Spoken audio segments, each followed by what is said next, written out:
আসসালামু আলাইকুম দর্শক বন্ধুরা, আজকে যাচ্ছি গরুর শীতের শপিং করতে। বিষয়টা অনেক মজার, সাথে থাকলে দেখতে পারবেন ইনশাআল্লাহ গরুর জন্য কি শপিং করি। সবাই ব্যস্ত শীতের শপিং করার জন্য, আর আমি ব্যস্ত গরুর শীতের শপিং করার জন্য। যাই হোক, সুন্দর একটা মুহূর্ত এবং দৃশ্য, তাই আপনাদের সাথে শেয়ার করলাম এবং বাজারে যেতে যেতে কিছু কথা বলি। অবশ্যই ভালো লাগবে, সাথেই থাকবেন। আসলে যাওয়ার পথে কিছু হাস্যকরের মধ্যেও কিছু কষ্টের কথা আপনাদের সাথে শেয়ার করি।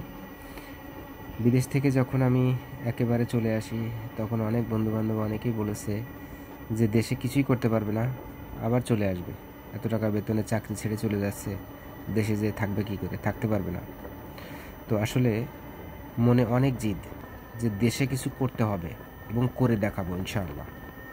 আশা করি আপনারা আমার সাথে থাকবেন এবং দোয়া করবেন আমার জন্য, যাতে কিছু করতে পারি। বাইরে এই খামার জগতে এসে কত মানুষের কত কথা শুনতেছি। অনেকে বলে সারা বছর বিদেশ করে দেশে এসে খামার করতেছে।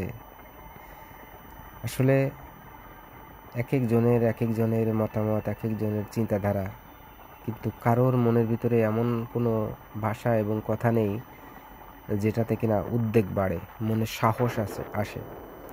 এরকমটা আসলে দেওয়ার মতো কোনো মানুষ নেই।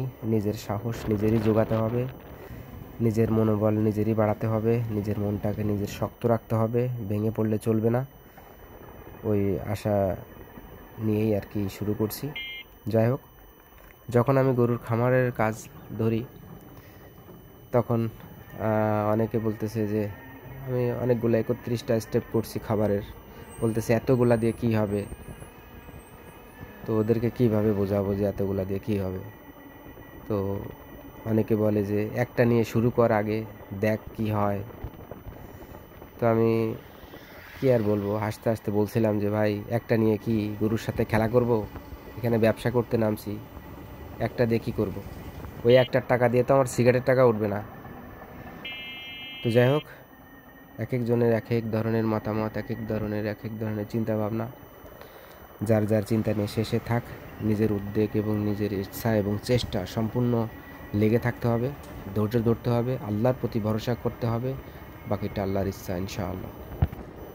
এমন মন ভাঙা কথা অনেকেই বলবে, কারোর কোনো কথায় কান দিবেন না। মনে জিদ রেখে সফল হয়ে সবাইকে দেখিয়ে দিবেন, যেমনটা আমি করতেছি। পিছনে কথা বলার জন্য কিছু লোক রাখছি ভাই, বিশ্বাস করেন একটা টাকাও দেই না, তবুও কামলার মতো খাটতে দেন, কোনো কিছু আসে যায় না। আল্লাহ ভরসা। বাজারে চলে আসছি, সরাসরি কার্পেটের দোকানে চলে যাব। আমি গরুর ম্যাট নিতে আসছি। আলহামদুলিল্লাহ পছন্দ হয়ে গেছে। পুরো ভিডিওটা দেখালাম না, অল্প একটু ভিডিও করলাম। এই যে বড় যেই এটা দেখতেছেন, এই যে ভ্যানে আছে, এমনকি এই যে এই জায়গায় বড় সাইজের 5.5 ফিট বাই 4.5 ফিট এই ম্যাটটা নিলাম। আলহামদুলিল্লাহ নিয়ে চলে আসছি বাড়িতে। এই ম্যাটগুলো 5.5 ফিট লম্বা, চওড়া 4.5 ফিট।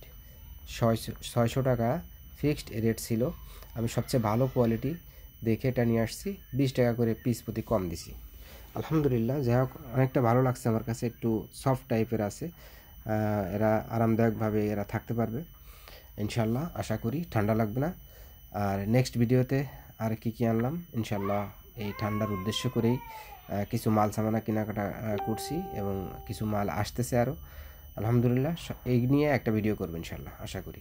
কারণ আসলে ঠান্ডার ভিতরে এদের ম্যাটের খুবই প্রয়োজন। আরও আমার নতুন ঘরের ফ্লোর, আসলে ওইখানে পা ছুলে যাচ্ছে, দেখলাম যে আঘাত পাচ্ছে পায়ে, উঠতে গেলে শুইতে গেলে, তার জন্য এই ম্যাটটা প্রয়োজন ছিল। যাই হোক, ভালো থাকবেন সবাই। আসসালামু আলাইকুম। নেক্সট ভিডিওতে আবার আসবো অন্য বিষয় নিয়ে।